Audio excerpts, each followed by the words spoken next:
Super 8-এ ভারতের কাছে হেরে সেমিফাইনাল থেকে ছিটকে গেছে অস্ট্রেলিয়া।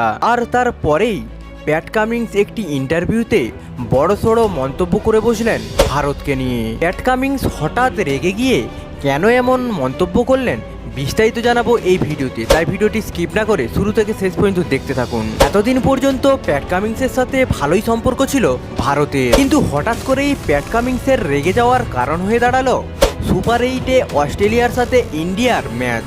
হ্যাঁ বন্ধুরা, ম্যাচ শেষে একটি ইন্টারভিউতে প্যাট কামিন্স বলেছেন, এতদিন পর্যন্ত ভারতের সাথে আমার সম্পর্ক খুবই ভালো ছিল, কিন্তু সুপার 8-এ ভারতের সাথে হারার পর ভারতের ফ্যান্সরা আমাকে যেভাবে ট্রোল করেছে সেটা আমি কখনোই ভুলতে পারবো না। একজন ক্রিকেটারকে এইভাবে বলা কখনোই উচিত নয়। এই কথাগুলোর পরিপ্রেক্ষিতে ভারতীয় এক সমর্থক বলেছেন, প্যাট কামিন্স কি ভেবেছিল হেরে যাওয়ার পর প্যাট কামিন্সকে কি গোলাপ ফুলের তোড়া দিয়ে স্বাগত জানানো হবে? ইন্ডিয়ার ফ্যান্সরা সবই পারে, মাথায় রাখতে আবার পায়ের তলায় নামিয়েও দিতে। তো বন্ধুরা, আপনাদের কি মনে হয় প্যাট কামিন্সকে কি এইভাবে ট্রোল করা উচিত হয়েছিল? আপনাদের গুরুত্বপূর্ণ মতামত অবশ্যই কমেন্টে জানিয়ে যাবেন। ভিডিওটি ভালো হলে লাইক করবেন, আর চ্যানেলে নতুন হয়ে থাকলে চ্যানেলটি অবশ্যই সাবস্ক্রাইব করে যাবেন।